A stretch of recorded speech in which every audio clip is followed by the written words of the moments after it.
Thank you. Great to see you. Good evening, Sumati ma'am. Evening. Prema. Yes, Prema, welcome, Prema. Thank you. Thank Anna you. Sumit, Good we are evening, live one and now. all. You can start. Okay. It is 17:03. Shall we start? Yes, please. Yes, please.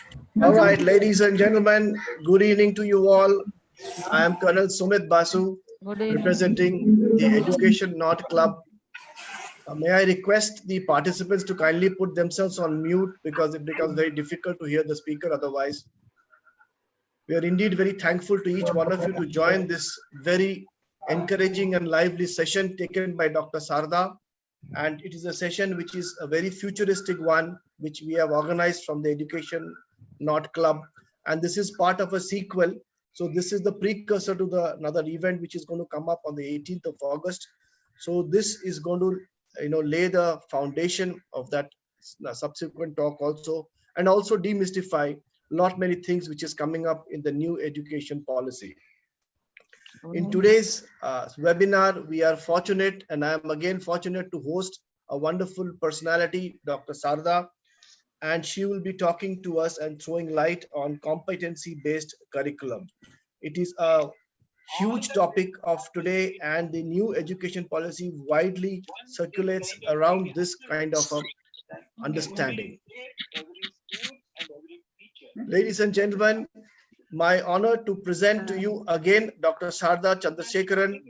She is the academic director and head of institution of Whitefield Global School, Bangalore, and a very talented individual with more than 40 years of experience, and with 30 years of experience as principal and director in various premier institutions all over the country. It's our honor that we have a personality of Dr. Sarda amongst us today, and she has been the principal of schools like DPS Vizag, Air Force School Coimbatore, Venkatesh International Public School at Bangalore, Bharatiya Vidyapet in Navi Mumbai, and as present is the academic director of Whitefield Global School, Bangalore. A very exuberant personality, as well as a personality with a lot of achievements and accolades with her. A few of the accolades which I feel that we should be taking on today and mentioning to each one of you about the speaker is that she has won the Outstanding Educator Gold Award for the Mumbai region and has been honored with the Indian Air Force Commandant's Commendation also at the Indian Air Force School at Vizag. And she has been part of an education domain where women were entrepreneurs were taken on by Goldman Sachs in an ISB Women Entrepreneurship Empowerment Program. She has been a recipient of Woman of Substance Award from St. Mother Teresa Virtual University. She has got a very unique passion of things and in them achievements in terms of design and development of documented school quality management systems and school heads and implementation programs. She has been the CBSE resource person for Center of Excellence for Upholding Ethics and Integrated Social Studies. She has created and developed brands for school through word of mouth communication. It's a very fantastic phenomena which she not only professes but practices in a great manner. And I'm really honored to be associated with such a person who has been teaching hundreds of first generation learners, especially from the underprivileged sections also. She is not only proficient in the academic curriculum part of it, but also proficient in 7 classical forms of dance and in Western dance forms like waltz and salsa. A personality of her nature and exuberance is indeed one with having qualification of MA, B.Ed, MPhil and certificate and MBA also from the ISB and an honorary doctorate in ethical learning. Ladies and gentlemen, today Dr. Sarda would be throwing light on a very important aspect of learning in the term of competency-based curriculum. So this is indeed a great session of ours, and we are very fortunate that a person who's at the helm of affairs of Whitefield Global School will be talking to us on competency-based curriculum, which is quite a thing that is going to come up in the times to come. So ladies and gentlemen, there is a lot coming in the anvil with the new education policy having come in. And so we in Education Not will be continuously coming up with such kind of sessions every time to help you all in wherever that you all work upon, and to build the synergies with you all together. Without much ado, the stage is open to Sarda ma'am for today's talk on enlightening us on competency-based curriculum. Over to you, Sarda ma'am. Thank you very much. First thing before I go ahead, I want two things from the participants. Number one, in mute. Number two, keep your chat boxes open because I want a lot of information, lot of answering coming from you all. And Sharda, without a story doesn't happen. Meanwhile, may I request Seema to upload my PPT if it happens. So here is my very, very, very favorite story, which I would like to tell you all is that once upon a time, there was a king, and the king did not have any sons, no heir apparent. So he declared to the whole kingdom that whoever can pass in one particular competition which he holds, they will become very, very, they will become the heir apparent, the king for the future of that particular kingdom.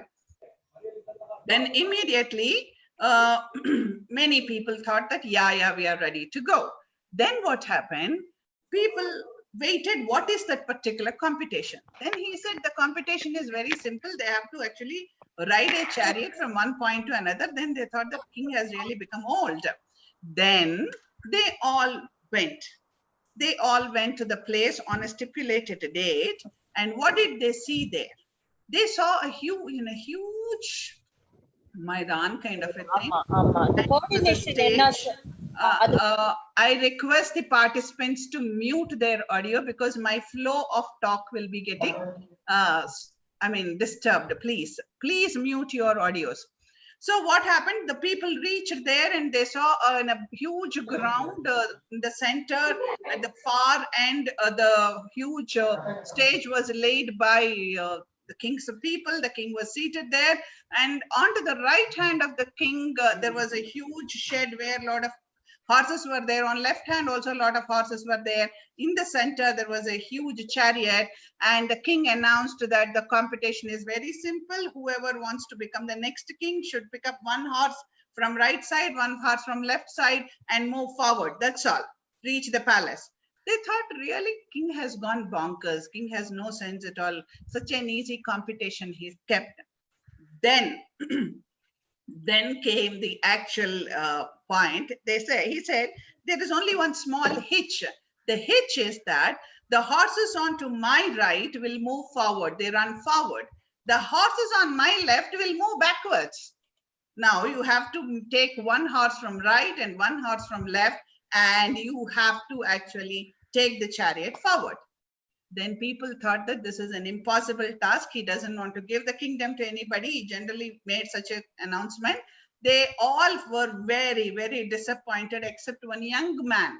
So this young man came forward and he said that, I will do it. So the king said, okay. What did he do? He just took the horse from the right and he just tied it like this, forward running. The one which is in the backward running, he tied it backwards like this. Then he ran the chariot. What happens next is a secondary issue. But the question is here, and the chat box is here, that what did you learn from this story? Very short, precise, into your chat box. I'm waiting for the answers. Into your chat box. What did you learn from the story? You all heard the story. I'm waiting. I'm looking into the chat box. Please post your answers into the chat box. What did you learn from this story? Your answers, please. I'm waiting for the answers because we have very short time and a lot of things to learn. Excellence. Excellence. Okay. Divergent thinking. Wow. Very good, Dr. Kamala Kannan. Very good. Think differently. Nalini Ravi. Very good. Sugna Devi. Confident. Very good.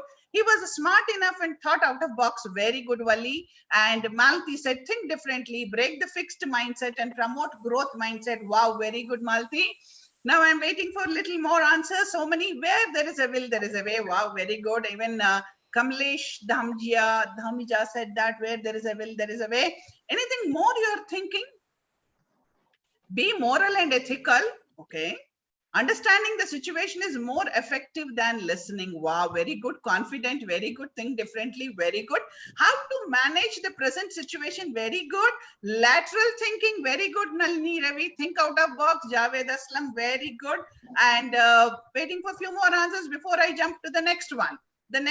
Okay, so what I feel is that the story talks about in any particular situation, we will be surrounded by different thinking, differently abled people. You, me, as the heads of the institution or the teachers or being the educators should know to take the right competency in everybody so that the learning happens. All of us have positive and negative talents, positive and negative competencies, positive and negative thinking. But if we have to progress, we have to channelize them. How to use them for a progressive learning, progressive movement, progressive forward movement. So all that is what this whole story is talking about. Whether you move backward, your front or forward, the backward moving horse will move forward if you turn it the other way around. So any day, how you can use that particular horse is in your hands. So you and me expected as this people, that the leaders, to make the chariot move. Okay, so now what I did is that humne 100 logon se pucha. That means I asked some 100 people. That I asked really 100 people, that 100 principals I asked across the country before I started the session, that what is that you as a principal feel, okay, that has changed. That means when you were a kid, you felt that there are some morals and values you were inculcated, but do you think have they changed now? I asked this question. Unfortunately, PPT is not coming. But when I asked that question, you know what people said? No. 66% of the people did not said that it did not change, whereas 17% of people said yes, it changed, and 18% of people said it is changed, and some 18% said maybe. Then, okay, we'll go to this so that I will be able to show them this. Yeah. So if this is the one when I asked, can I go to the fourth slide, please? Fourth slide. Yeah. So then I asked the second question to all of them. Can I have the fourth slide? No, fourth one.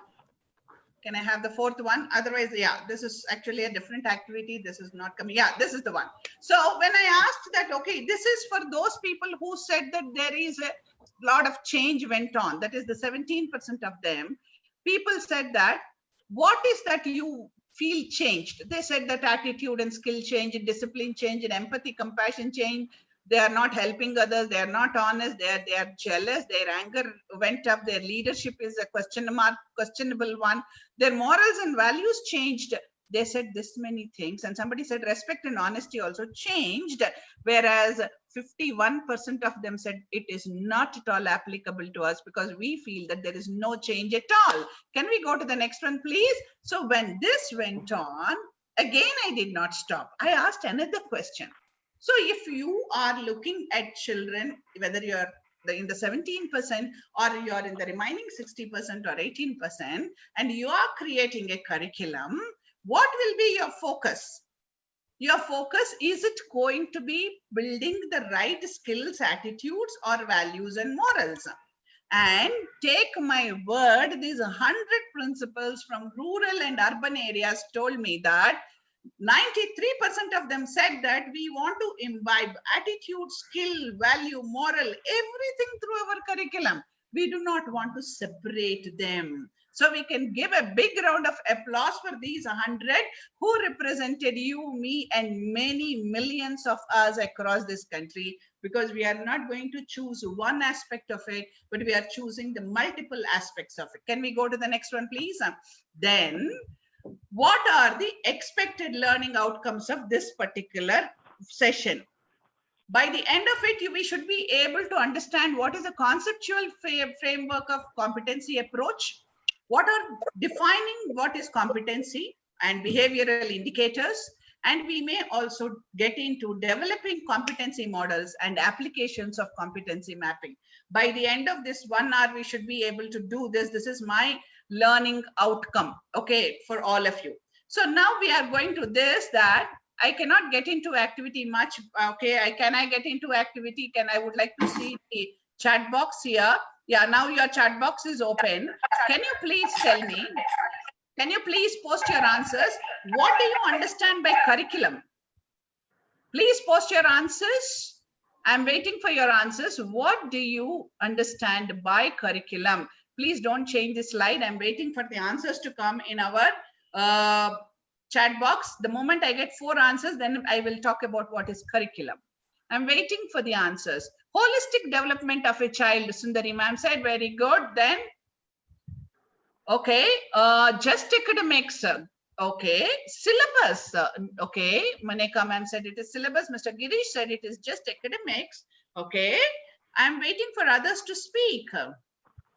I'm waiting for others to speak. Framework. Okay, then all that comprises of learning, syllabus, child-friendly curriculum with activity, the method of teaching given syllabus and content, Nalini Ravi ma'am. Okay, now I can understand that there is a lot of confusion between syllabus and curriculum. Thank you very much. Now I will go back to my this thing slide, and then I will talk to you. I can see that quite a lot of you are actually confused between syllabus and curriculum. Syllabus is what you are looking at as the textual part of it, which is prescribed by you or prescribed by you based on whatever is the national level curriculum formula came. Again, I'm going back to the curriculum. So syllabus is a small part of it. Then what is curriculum? Now I have thrown open such a question. Left, right, center, including national education policy, talks about change in curriculum. What is that curriculum we are talking about? Can we go to the next slide, please? Next slide. So what is that curriculum we are talking about?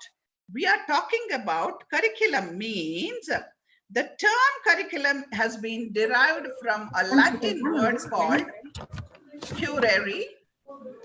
Mama, it's not changing. It's not okay, leave it. 1 second, ma'am. I'll just stop and it's okay. Don't stop me. I'll go on. It's from a word called curare, which means race course or a runway on which runs to reach a goal. Accordingly, a curriculum is the instructional and educative program following which the pupils achieve their goals. That means a path which is created by us. Us here is the schools, the leaders, the educational leaders who frame, who form, who create this road on which the child walks to reach his or her goals and ideals and aspirations of life. So there was a time, there was a traditional concept. We have actually changed it few times, and whenever we changed, definitely people went to change, tried to change, not to change. The questions came, did not understand. All those things came. Now we came into the understanding of there is a traditional concept which talked about subject-centered, and the modern one which was talking about child and life-centered.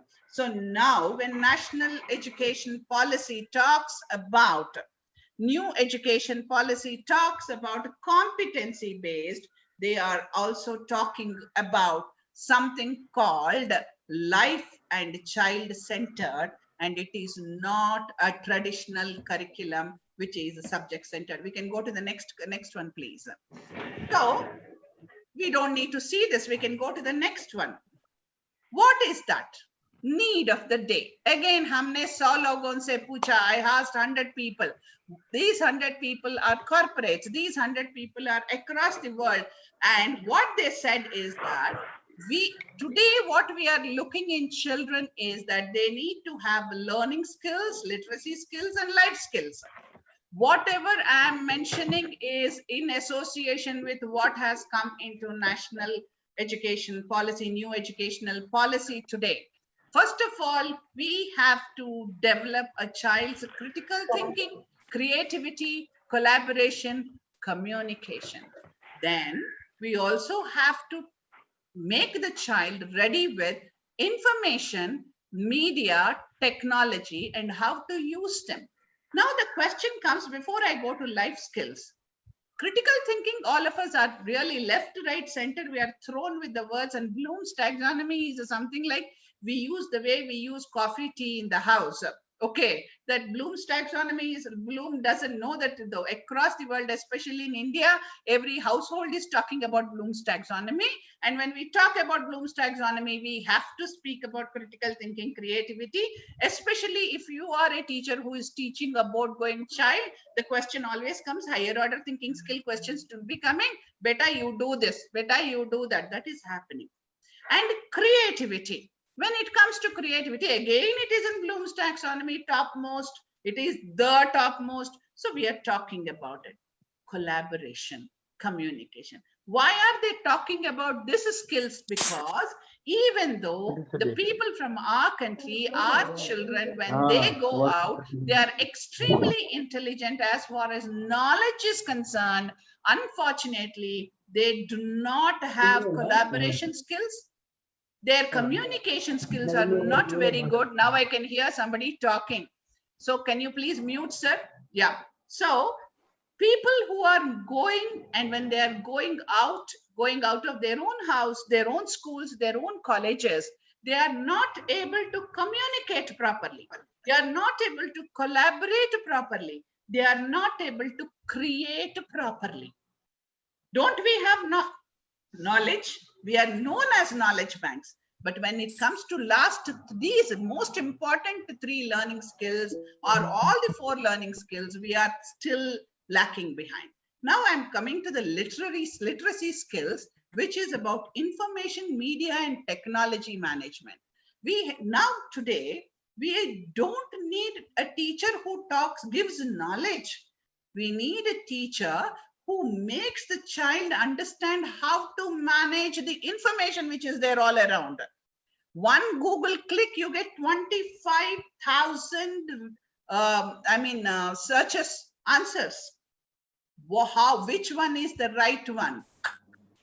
The child must be told, and the child should know which one to go, how to put the filters. That is our role. Second thing, media. Today you switch on media, you get so much of an information, you do not know which is the right information. So deciphering the informations and using it in the right way is a second and most important skill we need to put. And technology. Technology is all over, everywhere. Today also the technology was ready to fail, and somehow it is supporting us now.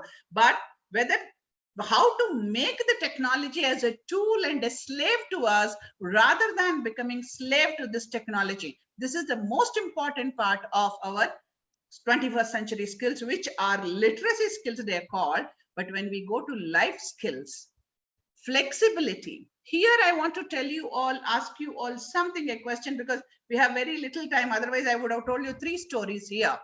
In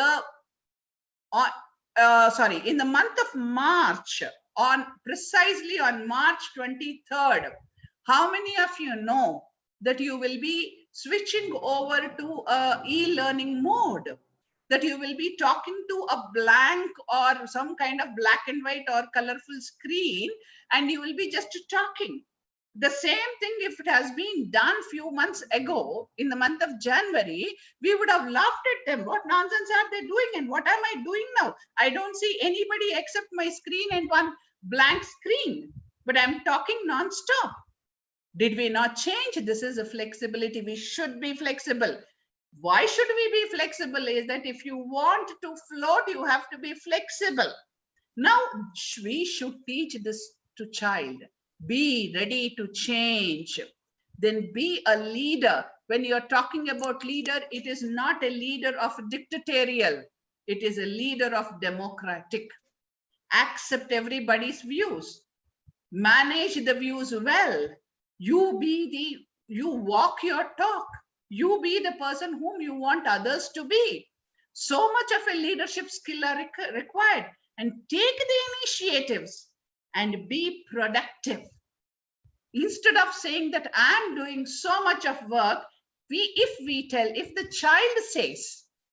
child says that I have done a very productive work so that my today's 6 hours can show this result, that is what we have to put into them. And above all, social skills. Today, social distancing has come back, and when I'm saying coming back, we had to work on social connect with the children, and today again we are saying that stay at home. We need to work seriously on this, and if you put all these 3 today, then that will be the competencies. Can I go to the next one? Now, I hope all of you can see me. If you can see me, just put it in the chat box. Okay, please put it in the chat box, yes, so that I know that you can see me. You're able to see me? Yeah, very good. Lata to everyone. Yes. So now what you do is, whatever I'm doing, you're going to do that. So the curriculum that develops cognitive, your hand on your head, cognitive, affective on your heart, and psychomotor, your hands. So that the curriculum which develops cognitive, affective, psychomotor. That is your head, heart, and hand. This is what is the competency-based curriculum is all about. How are you developing cognitive skills? How are you developing affective skills? How are you developing psychomotor skills? You are developing knowledge, you are developing attitude, and you are developing skill.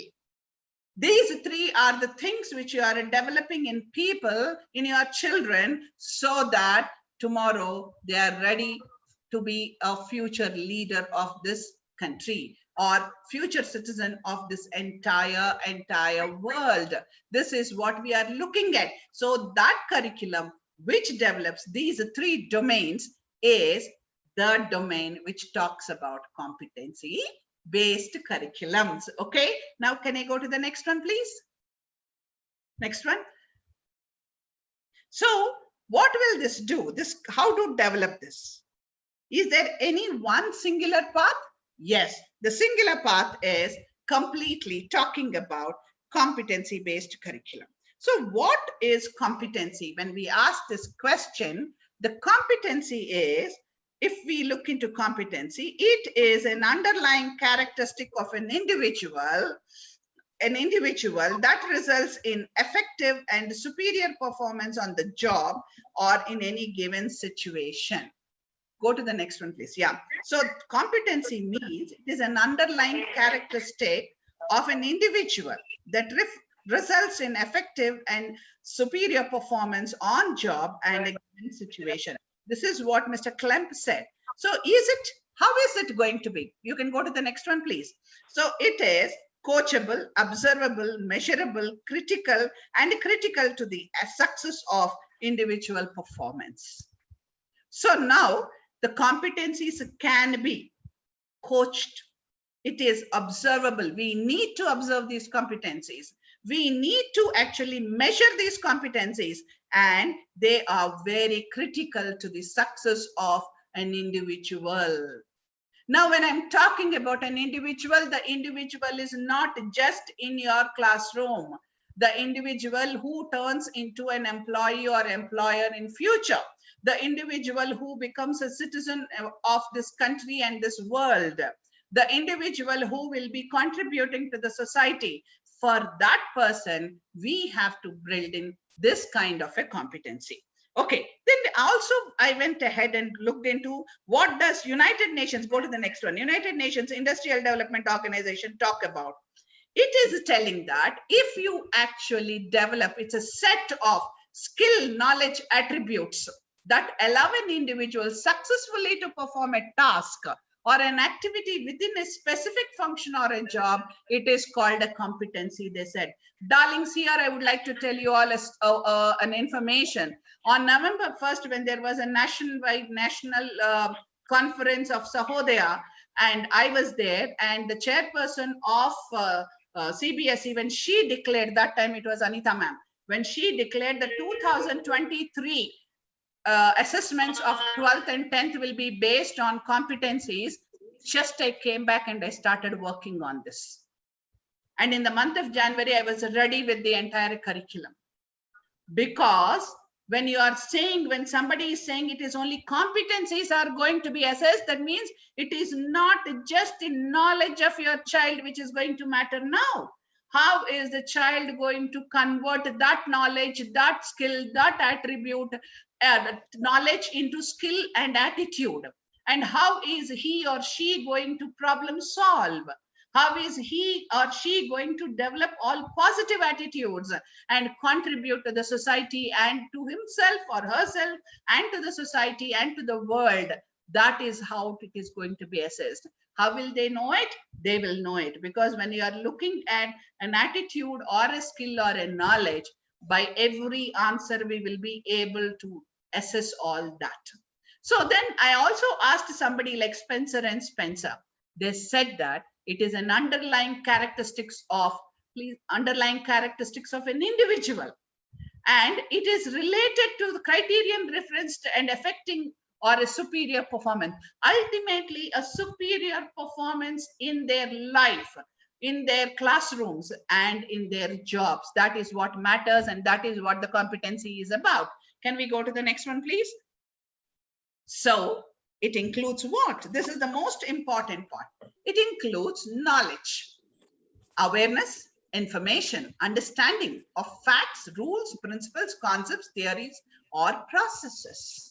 Knowledge may be concrete and measurable, or sometimes may also be abstract and difficult to assess.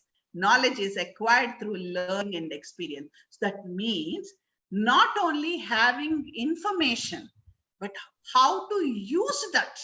What is the processes, and where is it concrete? Is it measurable? If it is abstract, how am I going to use it? That is the knowledge. Knowledge is not giving them just a Pythagoras theorem, but knowledge is also to make them understand where to use the Pythagoras theorem, why to use the Pythagoras theorem, and how to use Pythagoras theorem. That is what knowledge is. And skill, capacity to perform a mental or a physical task. Here, when you are teaching them a Pythagoras theorem, you are also telling them what, why, how, when you, who. Here, my good friend Malti is here. She knows about this poem that which talks about, I have 6 honest serving men. They taught me all I knew. Their names are what and why and when and how and where and who. I send them over land and sea. I send them east and west. The poem goes on like this. These are 6 honest men. Honest men are 6 of the questions. The 6 questions which will enable us to gather the knowledge. So once we use the 6 questions and make them understand where to use, now assessing them whether they are able to use or not is developing their skill. Okay, then while doing this act of using skill, what kind of an attitude did the child develop?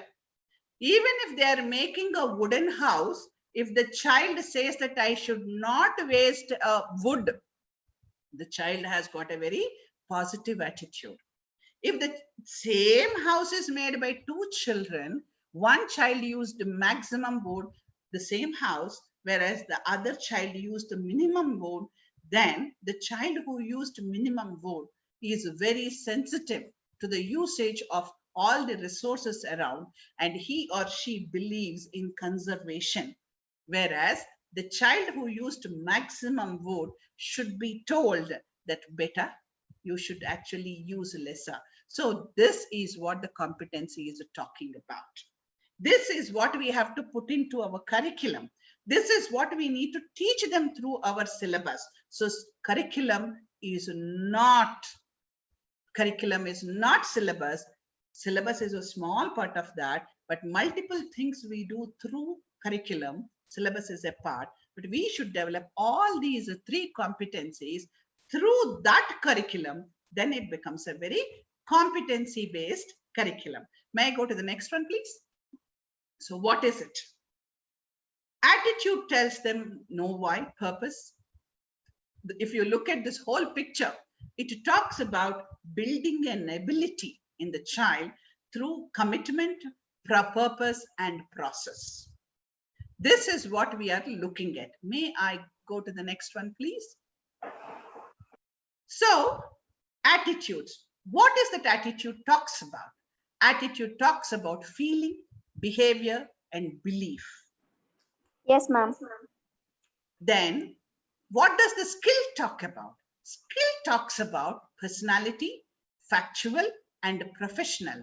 Knowledge is about awareness, familiarity, and understanding. And these are the components of a competency. May we go to the next one, please?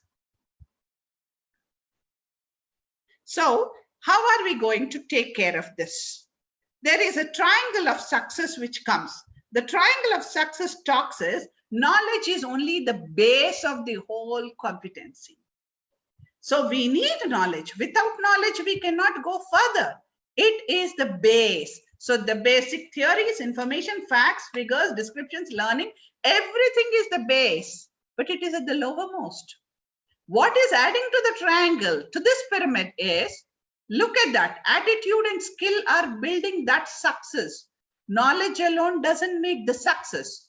What makes the success is adding skill and attitude. Then only it becomes a complete success story of triangle. So this is the most important part of the curriculum building.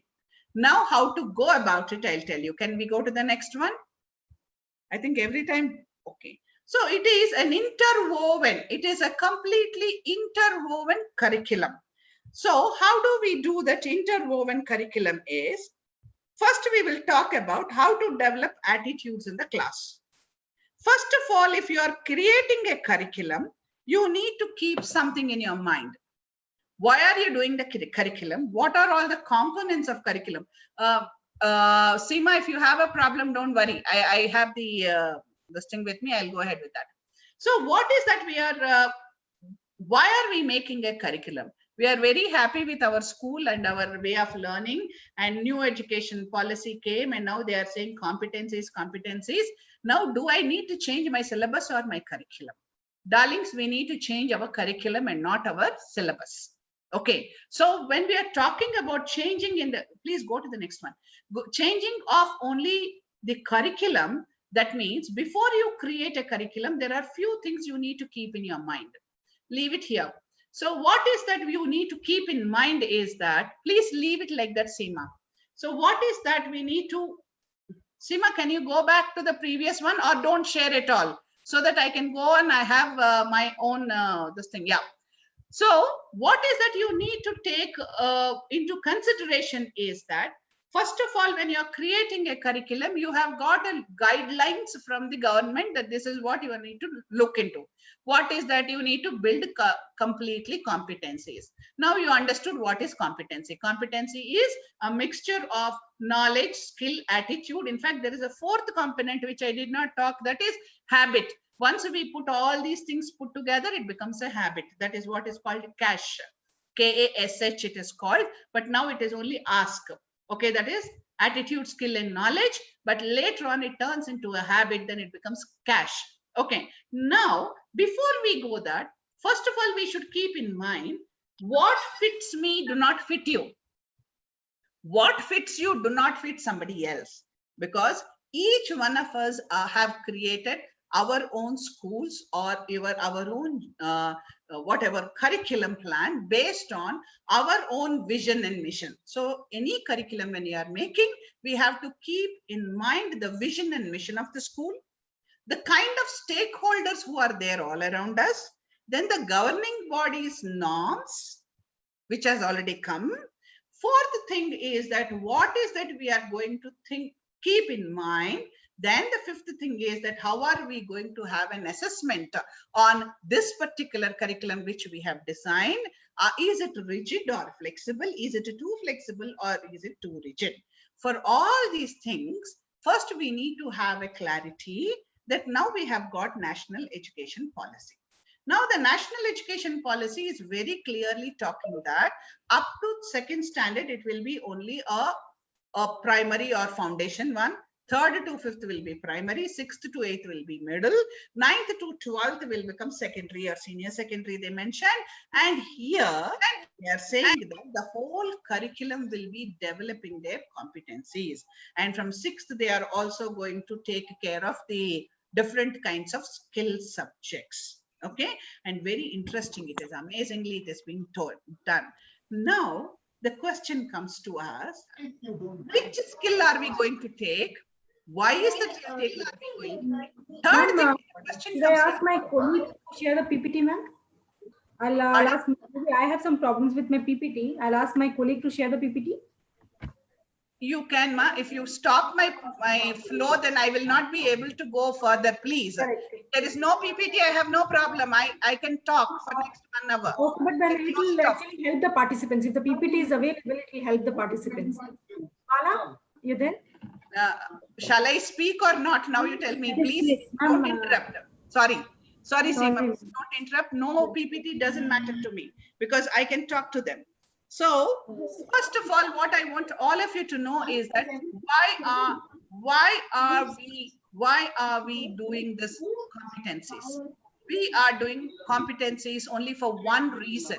That is that we need to create a future citizen. Today morning, we had a lovely, fantastic session. In that session, what was told by MS Office head is that 30 years down the line, what kind of jobs are there? And in 30 years down the line, whatever kind of jobs are there, are we preparing our children for it? That means the child who is in first standard, 15 years later, is the child ready?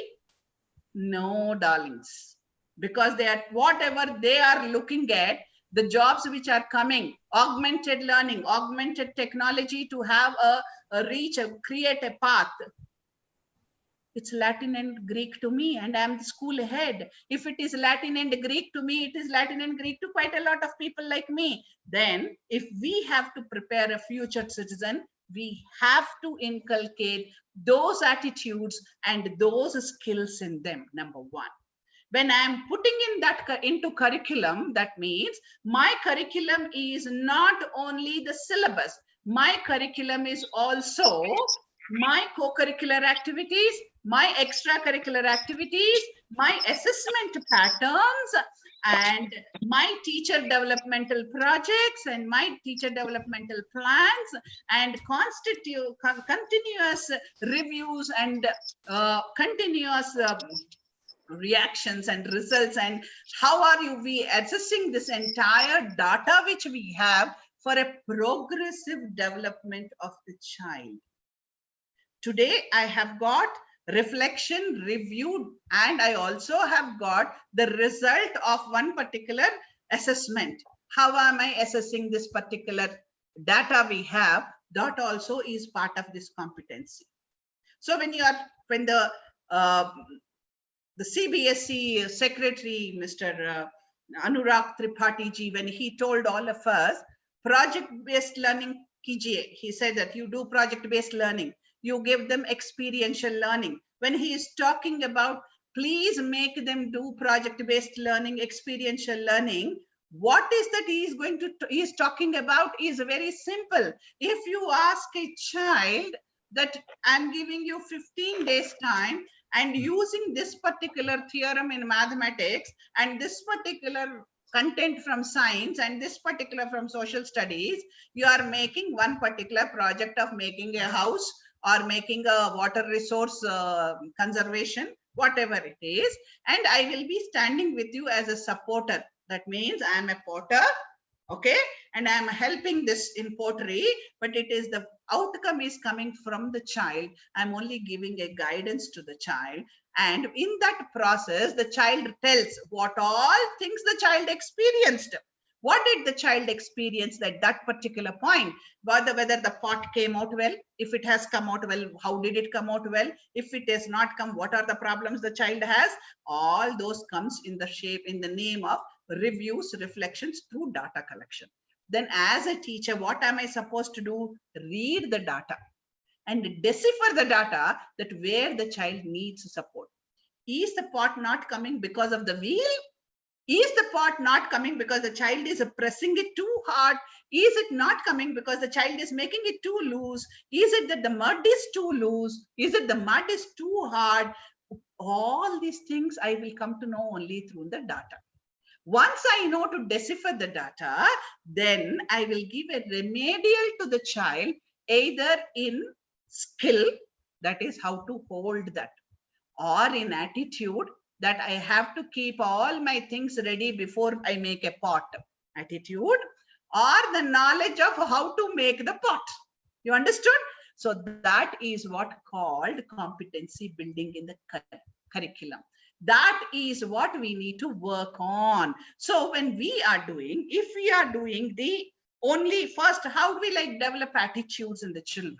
First thing you need to do is that when you go back to the school, you class, you have to make an inventory of the attitudes you want to develop. Then associate with the topics you have. Yeah. How will I do it? I'll explain to you. After doing that, you also have your own self-assessment, and you also have an assessment of child only to know whether the attitude has come or not. How do you do that? I'll tell you. There is one example I can give you, that attitude development, how it happens. Okay. The attitude development happens like this. One example is that, for example, you are actually connecting the electrical circuits. Okay. When you are teaching them how an electrical circuit is working, you are telling them you will take some wire, some battery, some switch, some output device, and you will connect all that. Yeah. Then your device is ready. Circuit is ready. But what is that the child is learning? Without a wire, can he or she make a circuit? Without a battery, can he or she make a circuit? Without switch or output device, can he or she make the device? If these four are required, they are complementing each other. Even in real life, the whole family is like a circuit. We are all required for this circuit. In my work classroom, me, my 4 friends are one circuit. We will be learning together. In my whole school, everybody is like a circuit. We complement each other. We learn from each other. This is the attitude. And I go to class, I tell them that a circuit is made out of, okay? I tell them that a circuit is made out of, and I'll tell them you need to have an output device, you need to have wires, you need to have a switchboard. But if I tell them tomorrow we are going to make the circuit without telling them that I'm making a circuit, tomorrow I will go to the class, or I'll tell them you bring wires, you bring out that output device, you bring switch, you bring battery. Now 4 of you put together and connect it like this. Your device is ready. Then what did I teach them? I not only developed a skill of developing one circuit, I also developed the collaborative skills. I also told the value associated with it and the knowledge of making a circuit the child learned. In one single circuit making, the competencies are developed. Yes or no? If yes, you please post it into the chat box so that I will be really thrilled to go ahead. I'm waiting for the chat box to happen. Few participants are asking for the PPT, ma'am. Can we play the PPT, please? Yeah, you can play the PPT. Only thing is it should not stop me. Okay. The other person is sharing Yeah. the PPT. Mala, can you please share the PPT, please? Yeah. So, yeah. So you all understood till here. I'm very, very thrilled. I'm going to go to the next example. The next example is even more thrilling one. That is, you are teaching the trigonometry. You are teaching trigonometry. The sine of any acute angle is equal to the cosine of its complement. You are teaching this. That means sine is a complement. In any life, without one, we cannot have other. We need this. So we are teaching already an attitude to them. And what are we telling them? The cosine of any acute angle is equal to the sine of its complement. All the maths teachers are teaching this, but we are not teaching that cosine, sine are interdependent. Can you draw a cosine without a sine, or vice versa? You cannot. In the same way, the same type of relationship that exists between sine and cosine, the tangent of angle A is reciprocal or flip over to the tangent of angle B. Yes, You ma'am. understand how that is the similarities are there. So when I'm talking about trigonometry, when I'm talking about angle A, tangent angle A, tangent angle B, I'm saying that you are similar. I'm building in an attitude. And when I use this in making any kind of a product, then I'm building a skill.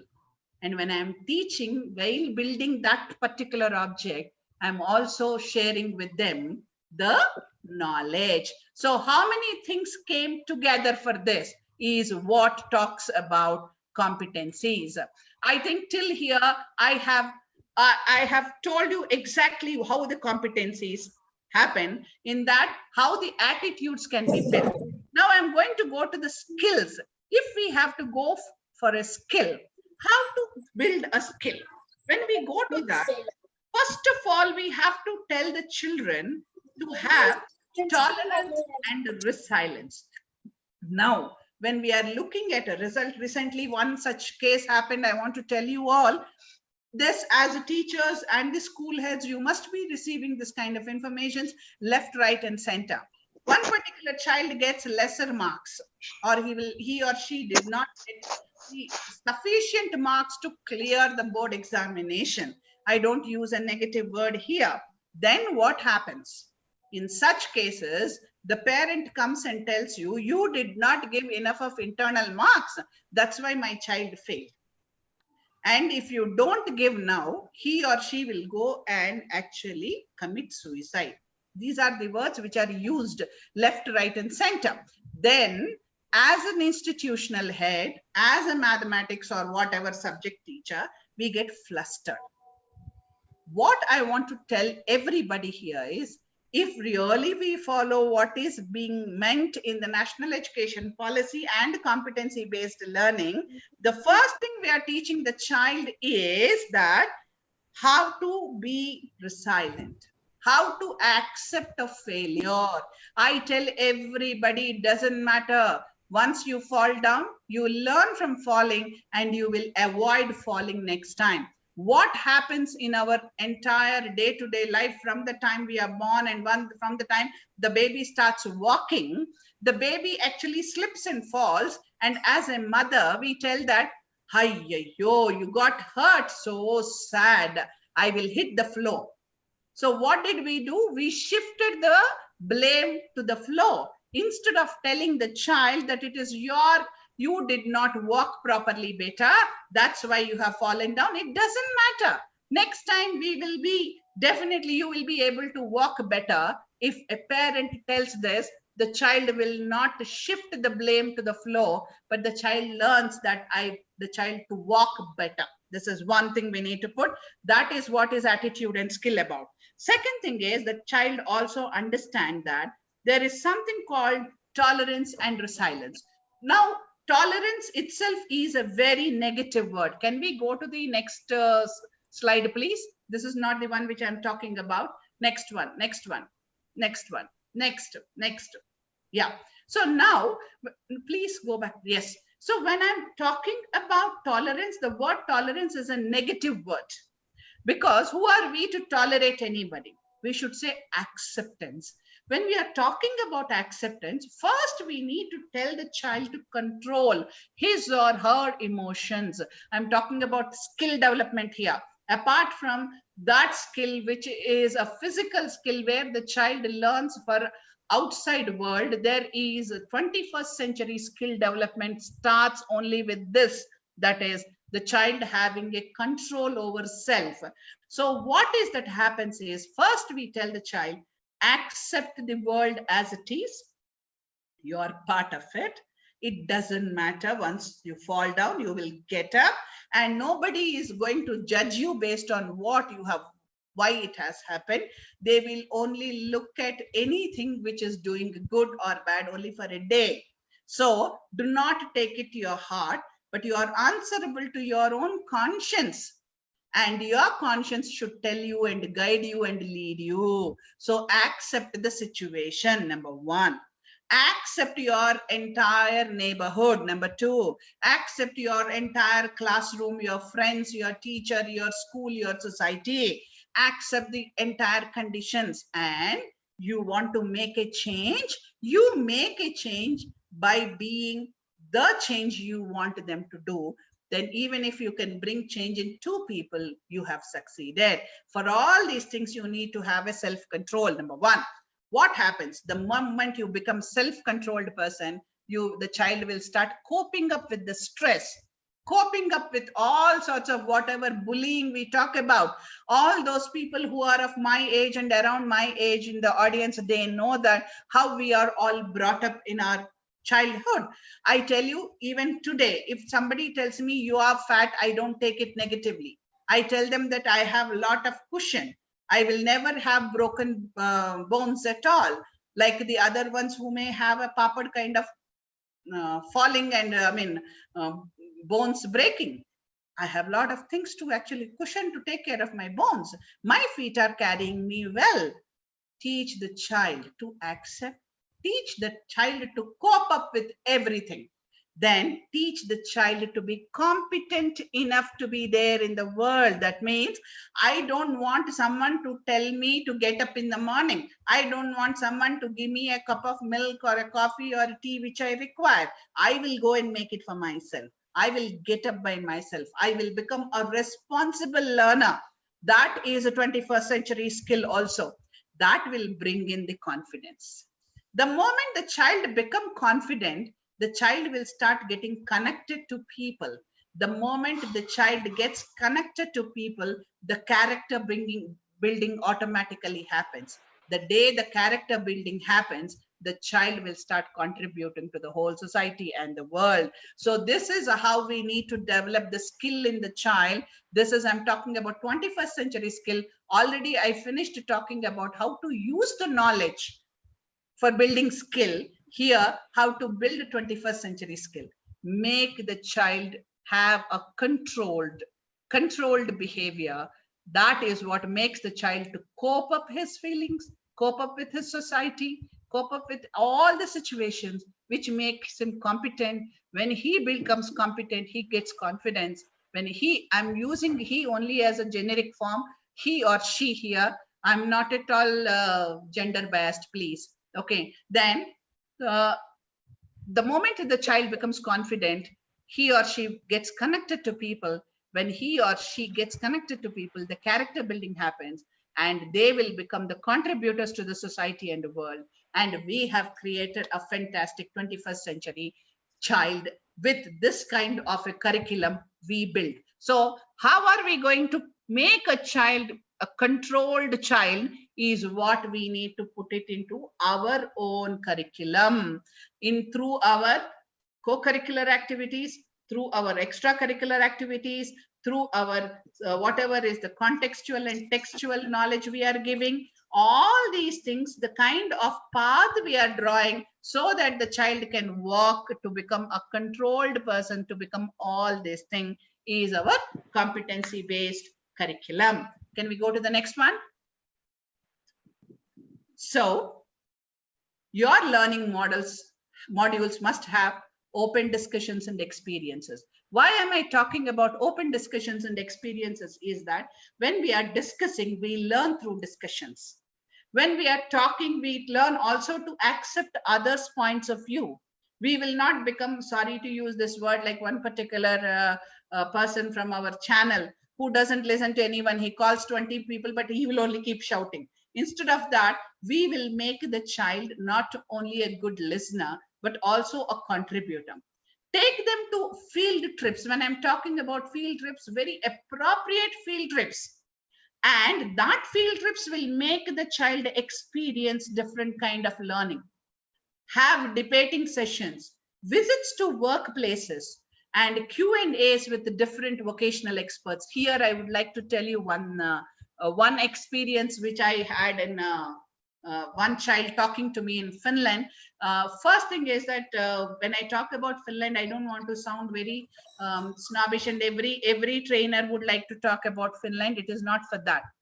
This child, he said that his experience with a barber, okay, hair cutting barber. So what happened? This child went to that barber for the as a vocational expert visit. Then he came and he wrote a complete thesis on this. What did he write? He said, do you know the kind of mathematics involved in hair cutting? How many inches of hair to be left at each layer to create one kind of a haircut? For each haircut, the measurements differ. And there is a skill, the size of the scissors, the kind of apparatus you use without hurting the person who is getting the haircut done. There is so much of mathematics, there is so much of a science in it. And he wrote completely some 20, 30 pages of his thesis on it. Isn't it amazing? Did we ever know about it? So when I talk about vocational experts, I always say that a cobbler is equally contributive like a surgeon. When you are undergoing a surgery, the surgeon puts exactly 3 stitches so that that wound will be absolutely healed. You go with a broken footwear to a cobbler, exactly 3 stitches. Nowadays that's gone. That getting the mending the shoes have gone now. But in our generation, we used to go. Somebody is drawing on the PPTs. Somebody is drawing on the PPTs. Please don't do that. And so somebody is having a trials on the PPT. Can you disable So, annotations? Yes. Mala, you have to disable it because you're sharing it. Stop annotation. So what happens is when you go to these vocational experts, whether the person is a surgeon, the child is going to learn multiple things. But if you go to a potter, if you go to a hair cutter, if you go to any plumber, electrician, they all contribute. And that's what makes a child learn different skills. And that is very, very, very important to build in the skill of both knowledge-based as well as the 21st century skills in the children. Can we go to the next one, please? Okay, so what is the next one? How do we make them to know the accuracy of information, to how to make an evaluation, make the child understand, to analyze the information, to know the accuracy of information, incorporate research-based tasks and projects. Now here, when I'm talking about research-based tasks and projects, today, blink of your eye, you have got Google Mata giving you so much of knowledge. You should tell them to decipher each research-based papers. That's a skill. How to decipher these research papers, how to read them, then how to make their own presentations, how to give respect to the people from the original author of that writer. Plagiarism is at maximum now. But now the moment we submit any of the thesis, first they will put into that particular app and we will know how much of percentage of this particular thesis is plagiarized, lifted from Google. So we should teach the child to respect that author and give that respect to them, saying that as per so and so, this is what quote and unquote. So this, and second thing. Now there are multiple people who are giving multiple informations. I just heard from somebody recently that many of these vaccines also, when it is given to a child below 5 years, the child may turn into ADHD, ADA, all those things. Somebody was talking to me. Now, I do not know. I have no knowledge of this. But if I have to know, I should understand, first of all, to check the accuracy of the information rather than getting carried away by the information which I have heard. This also we need to put into the children, and this happens only if we tell them to analyze these research-based tasks and projects that will enable them to actually understand how to evaluate and how to analyze and how to know the accuracy of the information. Can we go to the next one, please? So, knowledge development. So when we are talking about knowledge, normally there are 5 stages of knowledge. We create knowledge, we store the knowledge, we disseminate knowledge, we use, evaluate the knowledge. Okay, and this is the easiest part of our entire competency-based curriculum, because we are not creating knowledge. Somebody else is giving us a textbook here, and that is what we are taking it as a knowledge one. But if I am you, or if you are me, what we need to do is use the textbook which has come to us as a tool only. Take this, and take the multiple resources we have all around us and create one knowledge. Once we created the knowledge, we need to store it well for the next few years to come, adding and deleting wherever it is necessary, then disseminate it, that is, whenever required, and use the knowledge in the right way, wherever, and then evaluate the knowledge. Is it right? Because even this knowledge sometimes becomes old, outdated. Then we should go for the new one which has come. All those people who used slate, now they don't use a slate. It has become old. This is, can we go to the next one, please? Can we go to the next slide? Yeah. So there are 4 objectives to focus. First is to create knowledge repositories, then to enhance the knowledge environment, to manage the knowledge as an asset, and to improve the knowledge access. See, this is a very technical one which I'm talking, because this is otherwise we are doing it in the schools. So do not get carried away by, sometimes we love to use heavy words, and so that we feel thrilled about it. But this is what we are doing. Only thing what we are not doing at this moment is that we are taking only the textbook and not using the knowledge all around us, which we need to do. Then only we can keep these repositories. Then we can enhance our knowledge environment, that is our classroom. Then we will not manage the knowledge as an asset. Today, if I have a diamond set, I keep it in the locker. Then my knowledge is also my asset, but my knowledge doubles by sharing. But I will keep my knowledge safely with me. I will not lose my knowledge, but I keep gathering more and more diamond sets of this knowledge. Okay, then we will improve the knowledge access. That means the more the knowledge is accessed, the more the child gets. The more the teacher accesses, the more the teacher benefits. Through the teacher, the child benefits, the society benefits. So this is what, as the school heads or as the educators, we need to do. These are the objectives. Next one. So process is simple.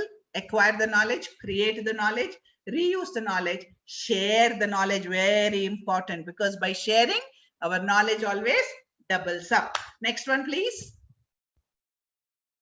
So process is define it, structure it, and retain it. The main goal is very simple: to improve an organization's efficiency and save the knowledge within the learner. This is our goal of the entire knowledge management. I have finished with attitude. I have finished with skill. Now I'm with knowledge management. Can I go to the next one, please? So how do we do this? This is a challenge. Normally, if you want to have a competency-based curriculum, your entire curriculum should be based on the case studies. The case study is not a comprehension. Case study is we give a case and we give them relevant questions which are not there in the case study, but the child will use a case study as a referral point. And in this, we should have one question based on skill, one question based on attitude, and one question based on knowledge minimum. Then we will be able to assess the child. Now, for example, I do not want you to answer for the first 2, which are absolutely generically it is a knowledge, whereas I want you to answer the 3rd question. I'm waiting for your answers. Please put your answers.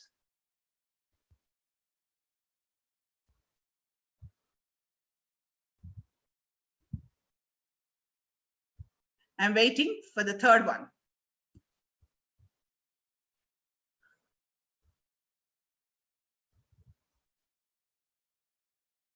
Your answers for the third question, please. Read that case study and put the answers in the chat box.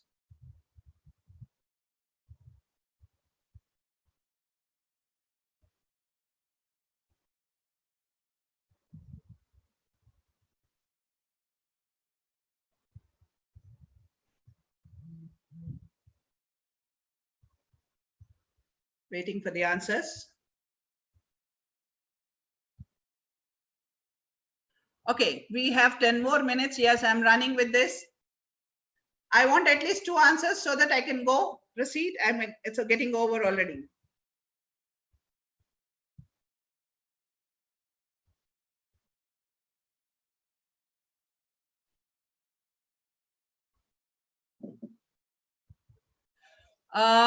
Yeah, strictly follow the protocol and stop the spread of infection. Very good, Shakuntala ma'am. Yeah, but as a Prime Minister, make my citizens self-disciplined and take all precautions. Yeah, very good to go for work. Very good, sir. Very good, Dr. Kamala Kannan. Very good. Difficult question, but ensure physical distancing. Okay. No, as a Prime Minister, one more answer I will go. This question is completely to assess one particular person's skill and attitude. Because as a child, if the child says, it's okay that we have 150 crore people, so if 1 crore population dies, it doesn't matter. That means we need to work on his attitude.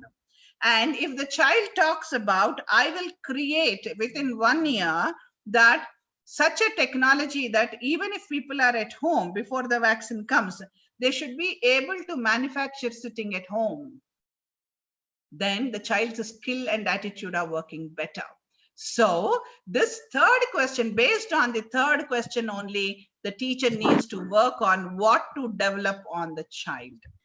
That is how our case study way of learning supports the competency-based learning. Actually, this is completely one whole 8-hour job, which I tried to finish in 1 hour. Can we go to the next one, please? Wonderful, ma'am. Yeah. So now, problem solving, you have to start with lesson planning, and you have to have problem solving as the main learning outcome of your lesson planning. Next one, please. Then 4 pieces of program of your this thing is curriculum plan is plan purposefully, prepare diligently. CP stands for curriculum plan. Prepare diligently, proceed positively, and per use persistently. These 4 are the 4 P's of your curriculum plan. Can we go to the next one? So designing is your school's vision and mission are the main important aspects. Then you will put your school components and stakeholders in mind. Then you have to put your demographical requirements and the board affiliated and your leadership. Then you will put it into your curriculum. And once you do this, then you will incorporate competency building into this. Then your curriculum is ready. Can we go to the next one? So principles are you should have a balanced curriculum plan. It should be articulative, it should be sequenced, it should have integration, and it should have continuity. Without continuity, you can never have your curriculum plan at all. Can we go to the next one? So this is the mantra. Strategize your planning, make it as a written curriculum, add your instructional strategies. How are you going to make it happen? Then add your curricular and co-curricular activities and extracurricular activities. Your competence.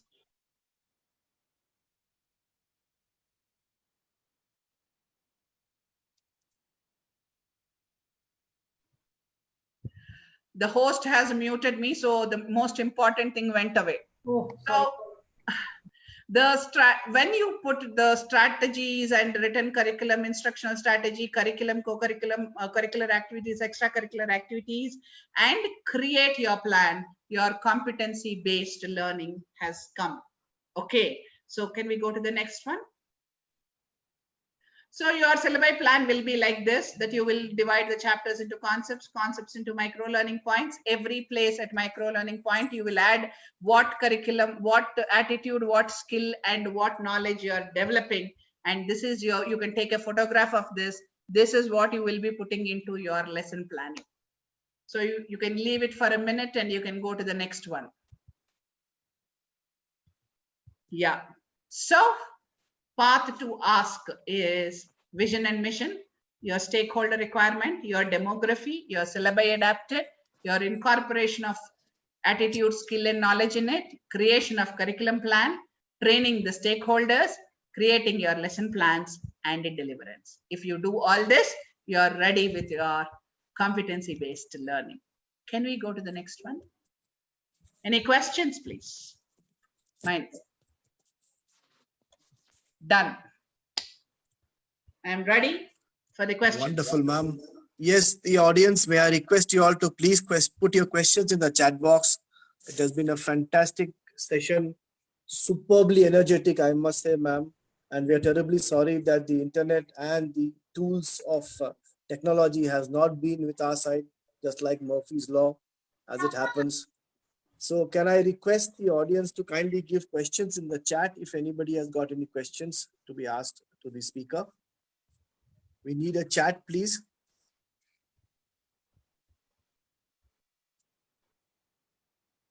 One question here is, what are the measures of good education? Sir, that has that got to do with competencies? Measures of good education is, it's like, what you call good education is a completely a utopian theory, because what suits one doesn't suit other. But if you put in competencies in every child, it suits everybody.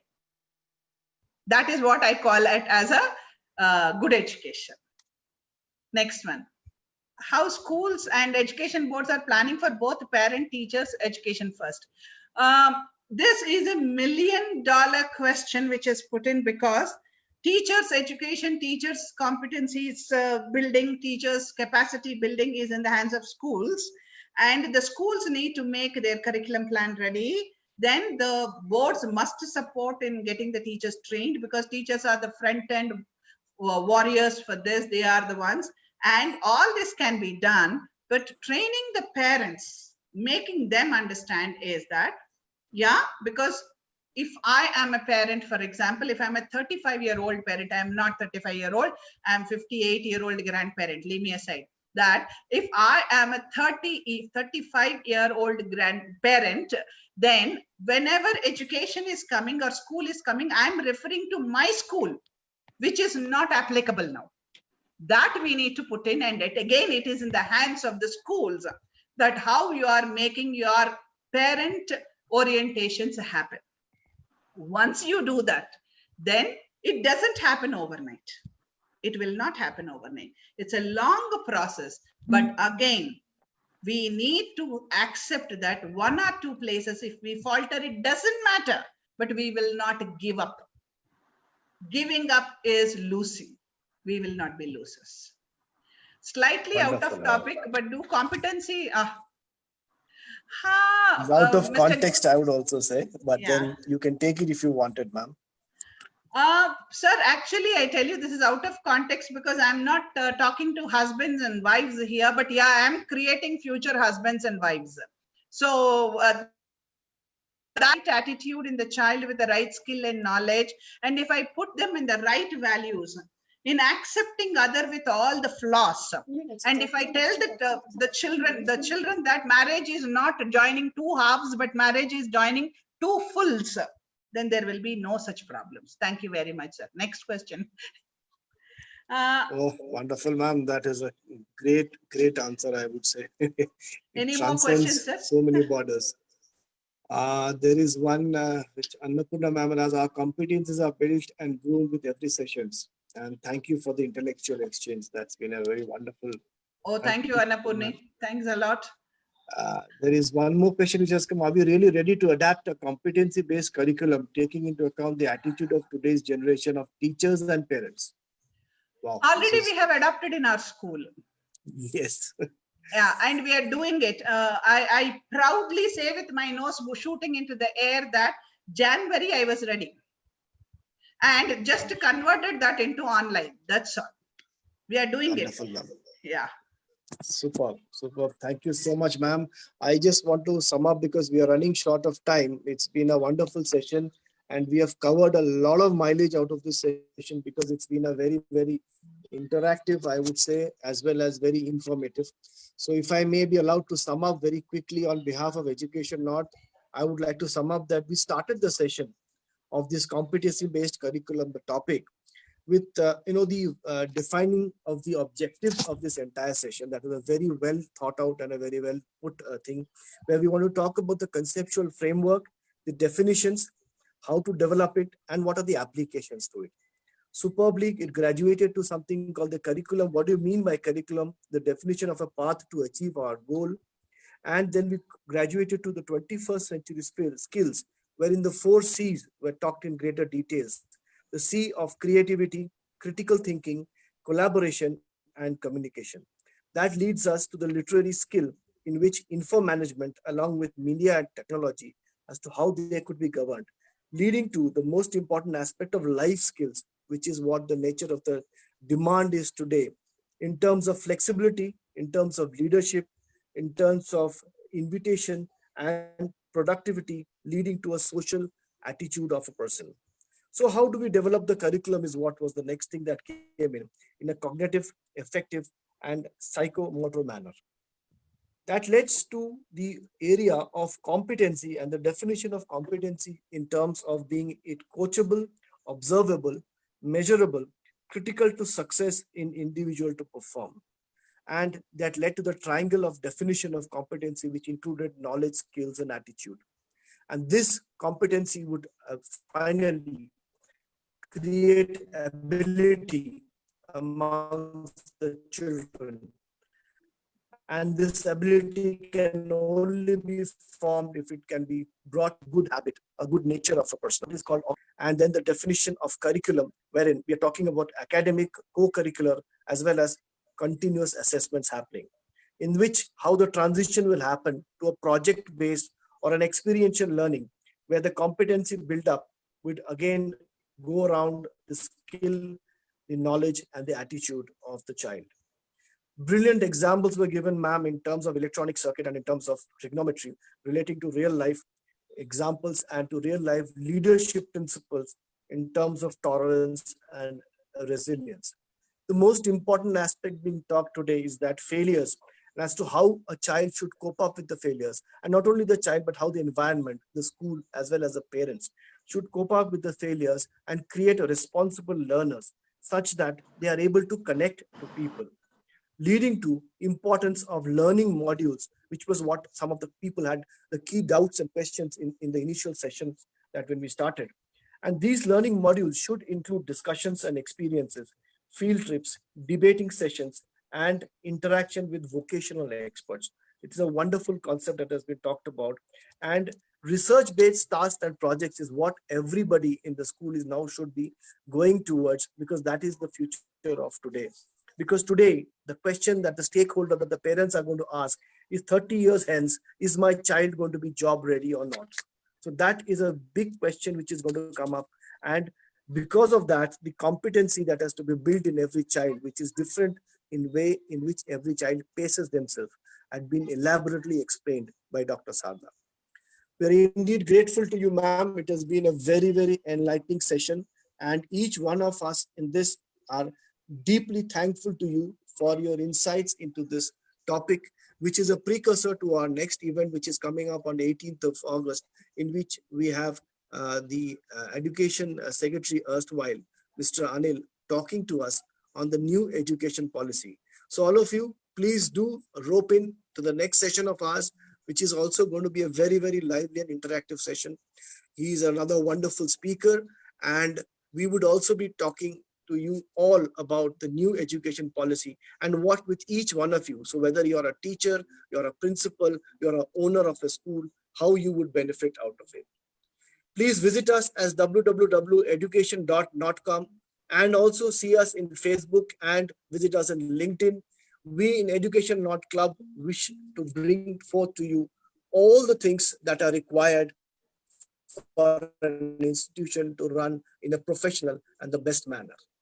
I thank each one of you participants today who have been very, very vocal in their participation of whatever has been asked by ma'am in terms of answering questions. Was a beautiful sure each one of you would be taking back to your home a lot of learning from this particular session. We in Education Not take great pride in bringing personalities of Sarda ma'am's stature to our platform who can share with each one of you the most brilliant aspects of education and how it is unfolding itself in the years to come. Thank you one and all, ladies and gentlemen, and it's been an honor to present to you Dr. Sharda in today's enlightening topic of competency-based curriculum. And ma'am, I assure you the accolades, the thanks, and all the kudos are continuously pouring in the message box, which you must also be seeing. And we in Education Not feel very proud that when our participants enjoy this kind of a session in which they are continuously egging us on to give us such wonderful sessions one after the other. Thank you one and all. Thank you, Sarda ma'am. And if anybody has got anything to say about it, they can say it now for the next 2 minutes. Mr. Sunit, one hello. How many? Can I speak? Hello. Hello. Yes, please, ma'am. Yes, I Naumani ma'am, please. I have a request. Can you put it in the YouTube so that we can share with our teachers and others so that it is very useful. It is a very wonderful session. I would It is live. thank. Yes, Live. ma'am, it's live in the Facebook. So you can tell people to come in the Facebook and look at it. So we are projecting it in the Facebook, please. Okay, thank you. Thank you. Thank you for it. Please be with us in www.education.not.com and please learn from all of us as we present to you, as we are also learning every day in our life. Thank you, everyone. Thank you. Thank you, ma'am.